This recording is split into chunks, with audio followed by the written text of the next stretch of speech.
you read about how the Ibo National Caucus was founded and what their goal was. And like the author said, the goal is actually encapsulated in Onyeama's speech in 1945 when he said, the domination of Nigeria by the Ibo is only a question of time. Onyeama said that in 45 because a plan was set in motion in 1944. A plan was set in motion in 44. And what was the plan? I'll read it to you. The plan was that by 1964, 20 years, it says they will have the perpetual. Let me read it to you. The caucus fixed 1964 as the target date. They later changed it to 1969. For, quote, our perpetual rule of the Federation. A plan for the again, be careful. Jeez, man, there's a word. Wow. Wow. I'll tell you what I'm saying. Why I don't almost become siren now. I will tell you.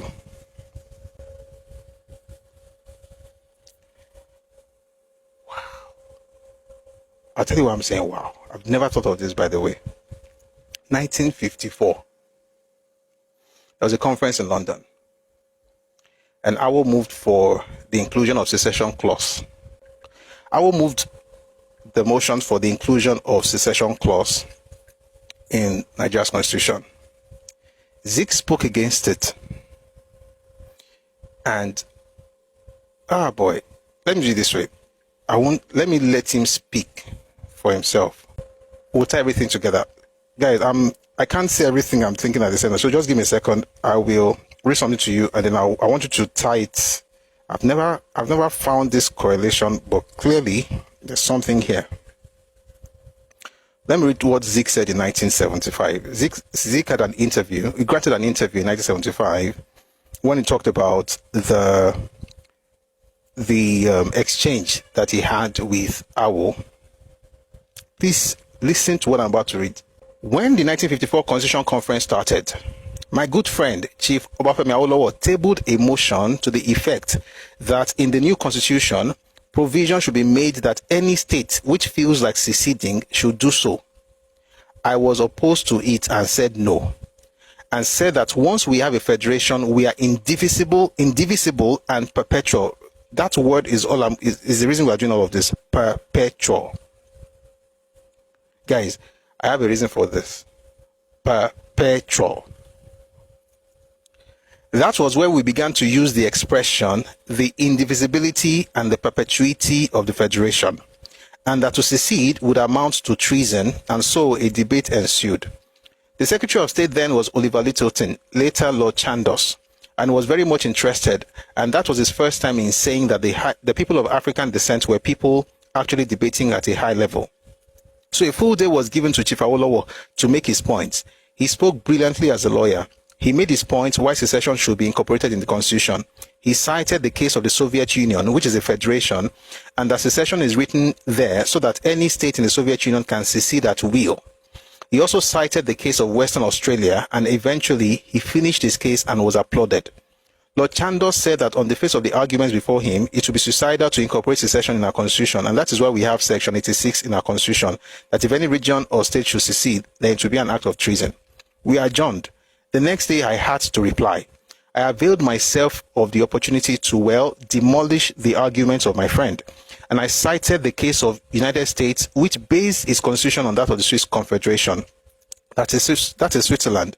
I pointed out a case, I think that of Texas versus White, where Mr. Salmon Chase, the Chief Justice, laid down the principle, it was really an arbiter, that the Union was intended to be perpetual and indivisible, and that any attempt to divide the Union by secession was treasonable.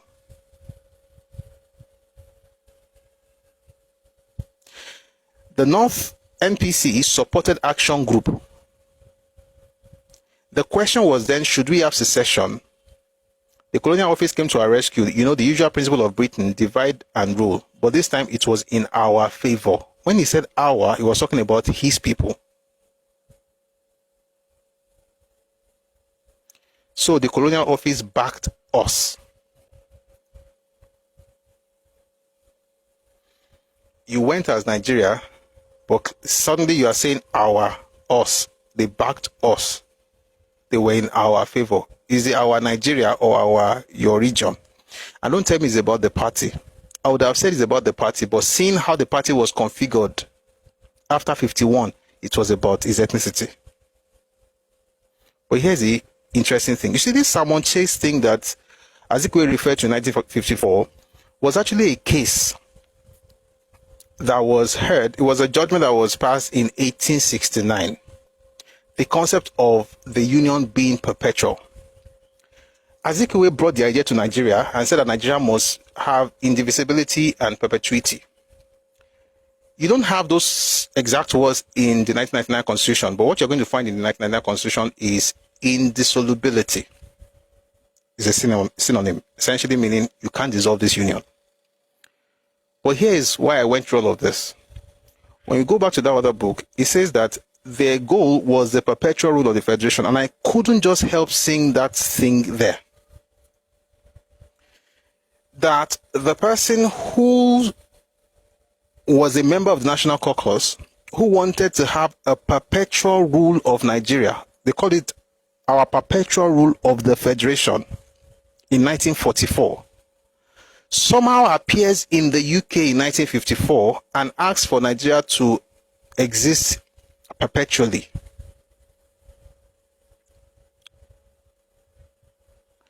And that explains why in 51, 52, 53, this same person was for unitary system, which would have gotten the country to be together, tipa tipa, and exist forever, but that ethnic group will perpetually rule that union. It's actually quite interesting. I'm thinking on the go. Maybe I'll probably write something about this at some point. Maybe I'll put it out. But it's actually quite interesting that the person who was part of hatching the plan to perpetually rule Nigeria was also the one 10 years later who said Nigeria must exist perpetually. It's quite interesting. It's quite interesting. So the particular goal they had was to perpetually rule Nigeria. Now it was supposed to happen in 1964, but something happened at the time. And they think the event that happened made them have a meeting in 64. This was 20 years. The plan was for 20 years. Again, if you want to get a full lowdown of this, please watch the Ibo 20-year plan for Nigeria. Is on the YouTube channel, Busui Oris on YouTube. You'll find it there. There was a 20-year plan from 44.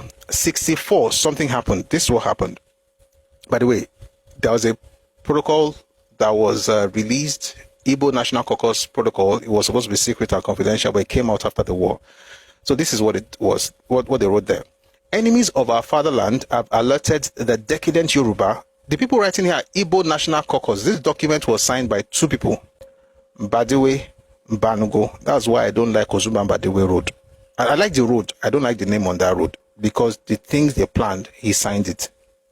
May God forgive him wherever I think he's dead. He must be dead now. Okay, so may God bless his family. But the thing we're into, Kosanrara. This is what they wrote there. The censor's misfortune and unavoidable circumstances now endanger our 20-year struggle for the achievement of our objective. Enemies of our fatherland have alerted the decadent Yoruba and the reactionary Northerners. The indiscreet utterances of many of our men have contributed largely to the dangers which now beset us when we have almost reached the goal, the promised land. You must no doubt remember that a similar indiscreet utterance by C.D. Onyeama, the one we talked about earlier, gave us no end of opposition by the Yoruba when he publicly stated that the domination of Nigeria by the Ibo is a question of time. Then he says, outwardly, all our official and unofficial utterances must adopt an opposite procedure, and we must always do our best to appear honorable and cooperative. Remember, a statesman's words do not have to agree with his acts. These are the tribalized Nigerians.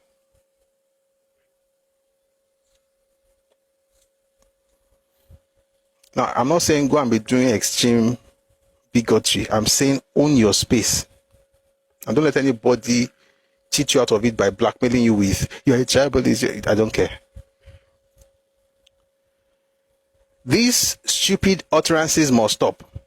However, The caucus believed that the cause was not yet lost. So this is what they wrote. Despite the anti-Igbo propaganda now prevailing in the north and west, a survey of the situation shows quite clearly that though the situation is critical, it is not hopeless.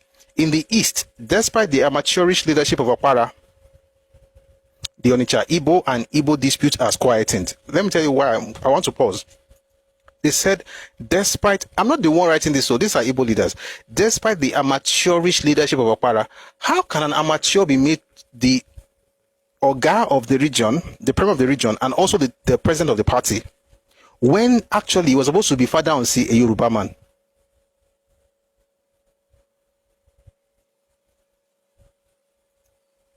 Ethnicity does not matter.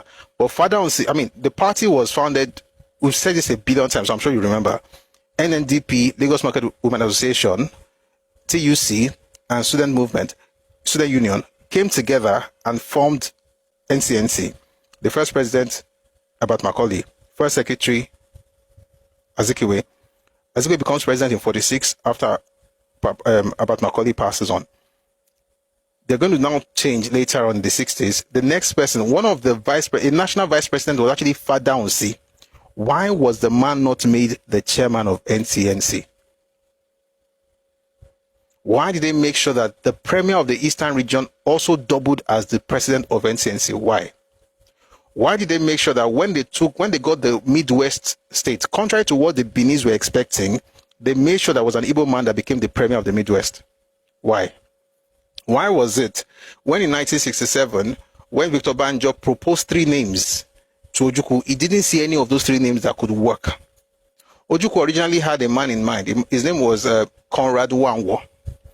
He was the one who actually Shile Konfole. He was the one who helped the Igbos gain entry into, led by Victor Banjo, by the way, gain entry into the Midwest. Wanwo, Okwechime, Isiche. Those are the people that actually made it happen. So it was going to make Wanwo the governor of or the administrator of the Republic of Benin. Victor Banjo comes along and says, you know what, let's not have an Igbo person rule this thing, no. Let's choose one of these other people because it may not look like it's an Igbo agenda. So what names do you have in mind? Well, there's Igodaro, is Benin. There is, sorry, not Igodaro, Ogbemudia. Igodaro is a politician. There's Ogbemudia, is Benin. There is Chimnel, is Ishekiri. There's Ejo, is Urobo. Ojukwu said, oh, okay.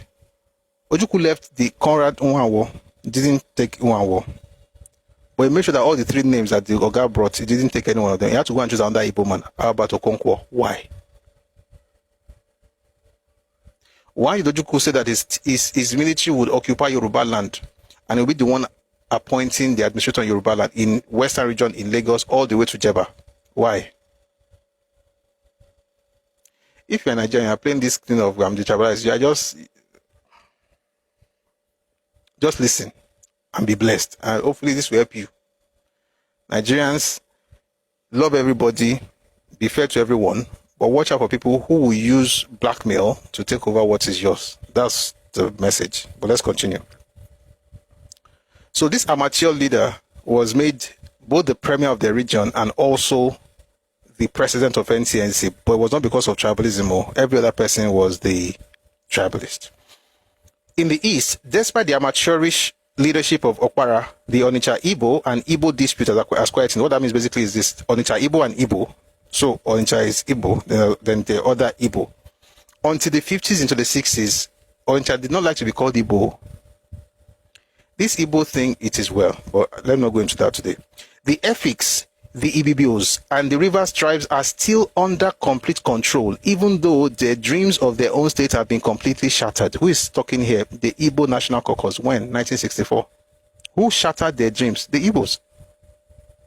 Am I saying Igbo people are bad? No, I'm talking about what the Igbo politicians did. The leadership, the National Caucus. This is what they did. I'm not saying every Igbo person is to be blamed or something like that. That's not the point. Most Igbos don't even know that they were doing this thing. Some of them don't even know. They're just cursing me because it's shocking them. And again, this book was published in 1974. Nobody say I write them today. And if I write it today, I'll still refer to this one. So anyway, let's go back to it. The Efiks, the Ibibios, and the Rivers tribes are still under complete control, even though their dreams of their own state have been completely shattered. While the Western region was asking for the Midwest to have their own state in 1958, the Igbos were completely shattering the idea of a COR state. How do I know the Western region did that? Because I read the report, the Willing Commission report of 1958. Willing Commission sat between 57 and 58. The report is available. In that report, they said 3 people made a case for why Midwest should be created. Number 1, the Midwesterners themselves. Number 2, Action Group. Number 3, Western Region. The only difference was the territory that they wanted the Midwest to go to have. But the 3 groups, and it did not happen in any other region in Nigeria. That's why when you go everywhere and say, oh, Yoruba people were against minorities complained. Yes, minorities complained, but were Yoruba people really against them? Just because Igbos were against minorities in the Eastern region does not mean we also have to say it happened in Yoruba land so that we can all feel equal and feel comfortable. No, your history is different from mine. The minorities in the Western region also had their own complaints, and I've read it here before. Many of those things are valid. Many of those things I don't understand. The idea of Yoruba domination in the region makes sense from their perspective. And Yorubas are everywhere, not in the land though, but in the post. And the difference between Yoruba people, Western region and Eastern region at the time was that Yoruba were the majority, but Yoruba were living in Yoruba land for the most part. In Eastern region, the Igbos were the majority, but the Igbos were not living in Igbo land. They were mostly living in other people's towns and cities, and that's why domination was more real to them than in Western region. So all these comparisons we do in Nigeria, because if something bad happened here, we must also say it happened here, so that all of us can feel like one Nigeria, is nonsense. It did not happen. It didn't happen. Not the same way. So while in the Willings Commission report, the Western region, the Action Group, and the Midwesterners themselves were making the case for having a Midwestern region, the Ibo National Caucus, through the NCNC and the Eastern region government, was ensuring that the ambitions of the minorities of the Eastern region was completely shattered. I didn't say it, they said it. The Epics, the Bibios, and the Rivers tribes are still under complete control, even though their dreams of their own state have been completely shattered. Despite the intrigues of Okotiebo and Omosage, we have succeeded in clamping Osadebe firmly on the Midwest saddle, thus taking care of the Urobos, the Edos, and the Shekiris. There is nothing to fear in the Midwest but threats. The West is now the problem.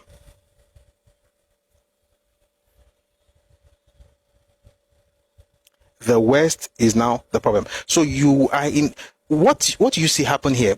You talk about how you have taken over the Eastern region. All the minorities are underground because you need the resources, whether it's land or oil. You need the resources or agriculture. You take it. You go to the Midwest. You make sure that an ethnic man, your own ethnic person, becomes the head, but you're not tribalistical. That one becomes the head of that region. The minorities in the Eastern region completely shattered their dreams. The Midwest put the Igbo person there to make sure that your interests are, taken care of. Then the West is now the problem. Why? Because the goal was to perpetually rule the Federation. And all this while, you are not a tribalist.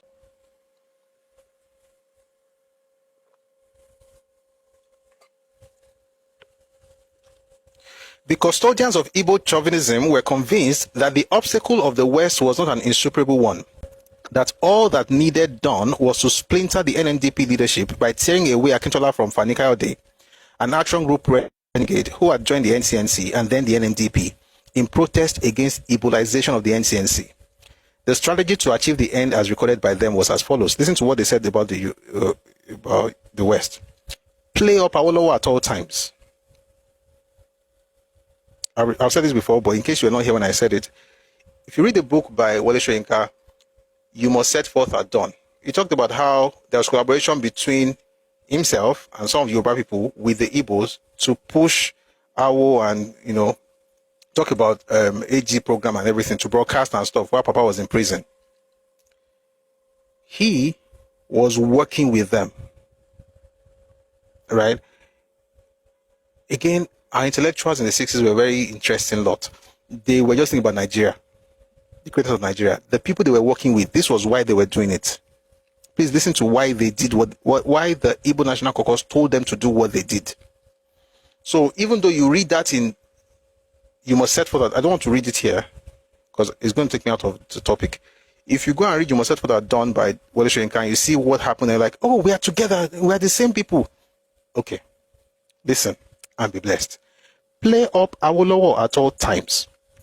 This will keep up the resistance of the action group members and stop them from uniting with the NNDP to form a solid Yoruba front.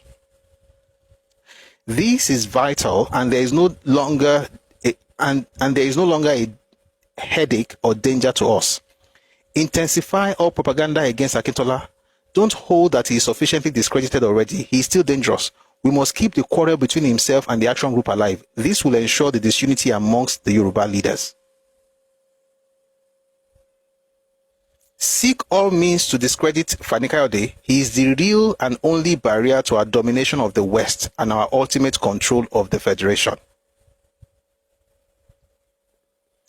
The man who signed this document wrote a book after Papa died, by the way, saying Awolowo introduced tribalism into Nigerian politics. The person who wrote this. And this is not NCNC. Listen, if a political party is writing this, Shebi is political party now, Abi? Now, they are playing a game. NCNC can say this, oh, how do we penetrate the West? It will make sense. Because it's a political party. You're trying to gain a foothold in the Western region. Makes sense. But why would an ethnic group be so passionate about other people's regions like this? And be calling those people tribalists and bigots while planning all of these things. And using words like propaganda, which is what they have used for you. You say, all these Yoruba people, they are the ones doing propaganda. They are telling you what they do. And I've said it several times, every accusation is a confession.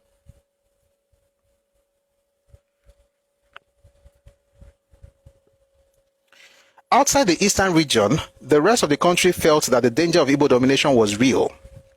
By 1964, the educated elite in the northern region had begun to react to the believed threat by demanding that the Igbo be expelled from the north. In the regional House of Assembly and in the Kaduna press, there was no mincing of words. The Igbo should be deprived of all lands that had been allocated to them. By the way, I'm not approving of everything I'm reading. I'm not saying everything they did was right, but you have to understand why people did what they did. You go and watch Ahmadu Bello's interview with BBC in 1964, and you say, this person is very, very tribalistic. It's very tribalistic. You have to understand how they got there.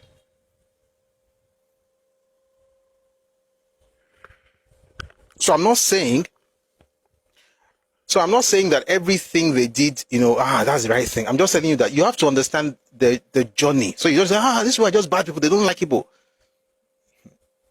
Maybe they like them more than you think. And then they switched. And I said this thing in 2022.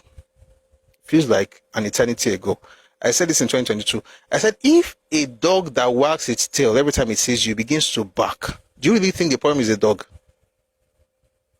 Especially if it is every dog around that is now barking. They used to wag their tails every time they see you, but now they are barking. Do you think it's the dog's fault? If you see your people pushing back right now, do you really think, they're just tribalists? You don't get it. I hope you don't forget about it. I hope you get it so that you won't have to forget about it. Let's get back to this. In the regional House of Assembly and in the Kaduna press, there was no mincing of words. This is what they said in Kaduna.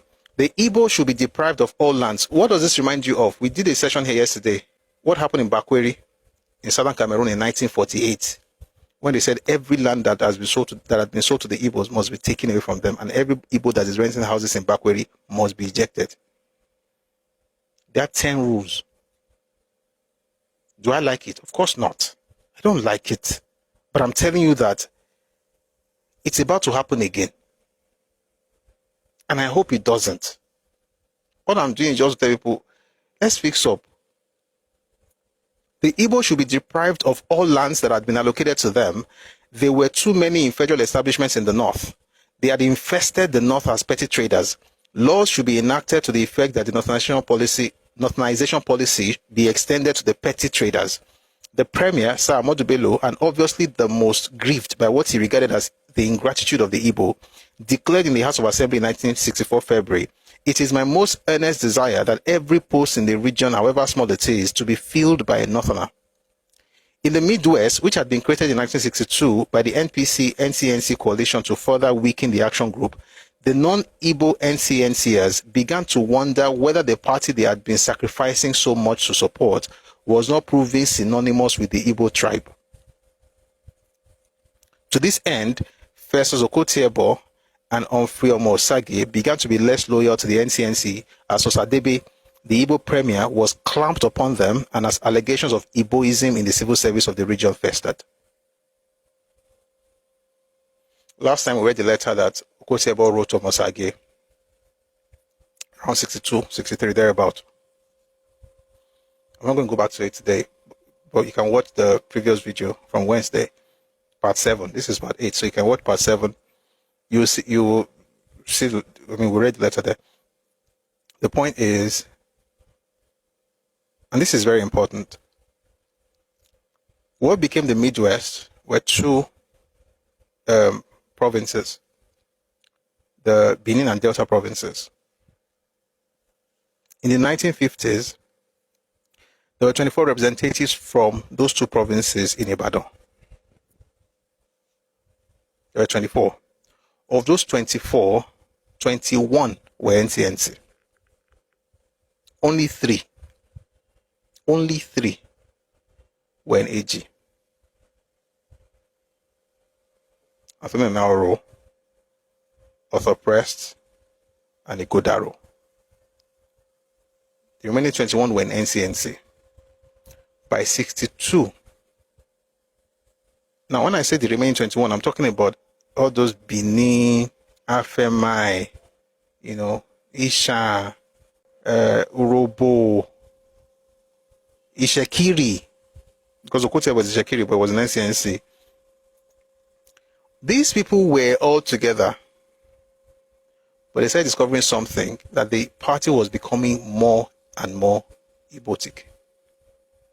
And there's no group in the entire history of Nigeria that has accused any other group or any other person of tribalism more than the Igbos in Nigeria. And everywhere you go, including the civil service of the Midwest, it was inundated with folks from the Igbo ethnicity. It was so bad. During the war, Ojukwu, apart from installing an Igbo governor, military governor in the Midwest, he now decided to have expatriates, Igbo expatriates, moved from Enugu into Benin and becoming the bosses during the war. In a land where you're actually the minority.